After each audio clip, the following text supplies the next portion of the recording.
جو محسن داور صاحب، علی وزیر، منظور پشتین، پی ٹی ایم اور جو این ڈی ایم کے ریپرزینٹیٹیوز ہیں یا ورکرز آپ کہہ لیں،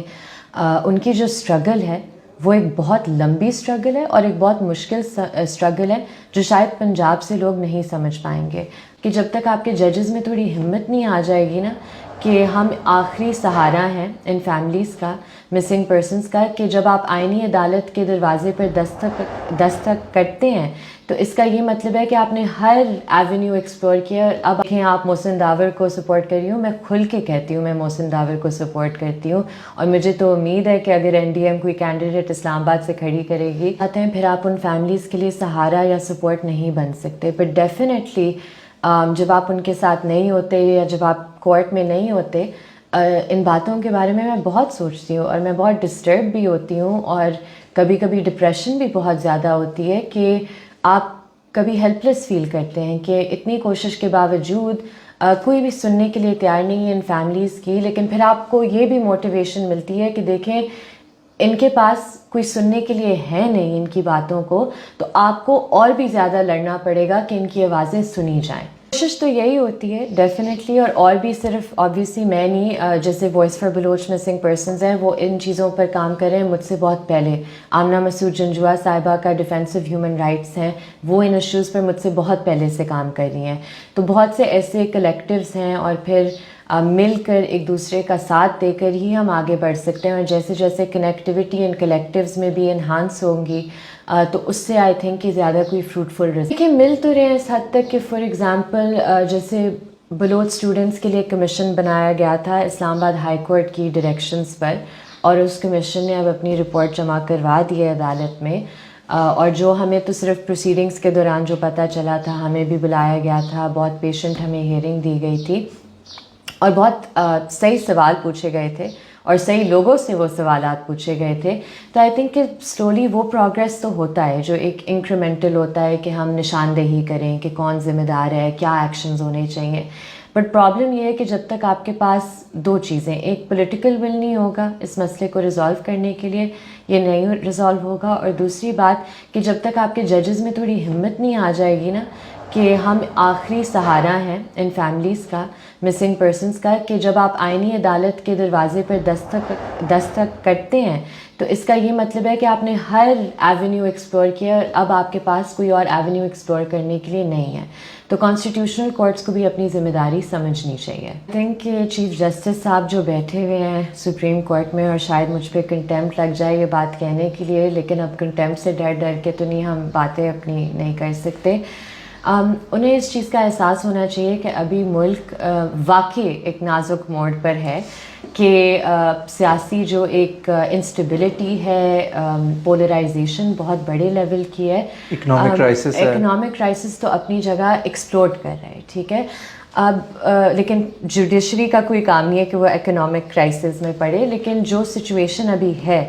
اگر ایک فل کورٹ بنایا جاتا تو یہ ایشو بنتا ہی نہیں۔ تو یہ ڈیفینیٹلی سب سے بڑا سوالیہ نشان سب سے پہلے چیف جسٹس صاحب پہ بنتا ہے کہ جی آپ کو کیوں اتنا بڑا ایشو تھا ایک فل کورٹ کانسٹیٹیوٹ کرنے سے، اتنے اہم جو آئینی اور قانونی سوال ہیں، وائی شوڈ آل ججز of the supreme court not سٹ اینڈ ہیئر دیم؟ آپ کیوں اسپیسیفک ججز کو بار بار سلیکٹ کر رہے ہیں، اور کورٹ پر جو اعتبار ہے لوگوں کا اور جو ایک فیتھ ہے جو ویسے بھی بہت ریڈیوس ہوا ہے، اسے آپ بالکل ہی ایروڈ کرنے کی کوشش کر رہے ہیں۔ دیکھیں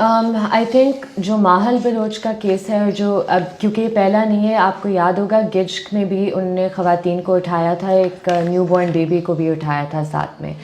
تو یہ جو ایک آپ جب عورتوں کو ٹارگٹ کرتے ہیں ایک معاشرے میں، تو آپ مزید جو ایک آپ کے خلاف ریزنٹمنٹ ہے وہ بڑھا رہے ہیں۔ اور دوسری بات کہ مجھے جو لگتا ہے، یہ میری ذاتی رائے ہے، کہ عورتوں کو ابھی جو یہ لاپتہ کر رہے ہیں یا اسٹوڈنٹس کو لاپتہ کر رہے ہیں، یہ چائنیز کو خوش کرنے کے لیے کر رہے ہیں کہ دیکھیں ہم سے شاری بلوچ کا واقعہ تو نہیں ہم روک پائے، کیونکہ ہماری انٹیلیجنس اتنی بری ہے، اتنی پیتھیٹک ہے، ہم اسے نہیں روک پائے، لیکن اب ہم ٹارگٹ کریں گے ایسے ایسے لوگوں کو آپ کو دکھانے کے لیے کہ جی دیکھو ہم نے کتنے لوگوں کو پکڑا ہوا ہے اور ہم اسے بہت سیریسلی لے رہے ہیں، جبکہ یہ جو آپ ابھی کر رہے ہیں اس کے نتیجے آپ کل بھگتیں گے۔ 4 سالوں سے جب عمران خان صاحب کی حکومت تھی، ہم ہر روز عدالتوں میں تھے، ان کی ریپریشن کو چیلنج کرنے کے لیے ٹی وی پہ بھی آتے تھے، سڑکوں پر بھی جاتے تھے۔ آج بھی وہی سچویشن ہے، آج ہم ادھر ہی کھڑے ہوئے ہیں، میں ادھر ہی کھڑی ہوئی ہوں جہاں میں 4 سال پہلے یا 4 سال دوران کھڑی ہوئی تھی، اور جو لوگ یہ تنقید کرتے ہیں وہ خاص کر پی ٹی آئی سے تعلق رکھتے ہیں، اور مجھے تو چلے ہر طرف سے تنقید کر رہے ہوتے ہیں۔ جو پی ایم ایل این والے ہیں وہ کہتے ہیں یہ سیکریٹلی پی ٹی آئی کی ایجنٹ ہے، جو پی پی پی والے ہیں وہ کہتے ہیں جی یہ فوجی ٹاؤٹ ہے، اور جو پی ٹی آئی والے ہیں وہ کہتے ہیں کہ جی یہ پی ڈی ایم پر سافٹ ہے۔ تو اگر ہر جگہ سے اس طرح کی تنقید آ رہی ہے، پھر مجھے تھوڑا ہوتا ہے کہ میں ٹھیک کر رہی ہوں۔ پی ٹی آئی والے یہ تنقید کرتے ہیں، ان کا مقصد کہنے کا یہ نہیں ہے کہ میں نے کنڈیم نہیں کیا اس ریپریشن کو، یا میں نے، کیونکہ میں نے کیا ہوا ہے، یہ ریکارڈ پر ساری باتیں ہیں، ٹھیک ہے وہ نہیں اس چیز کو اکنالج کرنا چاہتے فار واٹ ایور ریزنس، لیکن یہ تنقید ان کے جائز بالکل نہیں ہے۔ وہ چاہتے ہیں کہ جی آپ تنقید وہ کریں اس طریقے میں جو ہم چاہتے ہیں، ایسا تو نہیں ہوگا۔ یہ بلوچ اسٹوڈنٹس کے کیسز چل رہے تھے یا جو مسنگ پرسنس کے کیسز ہیں،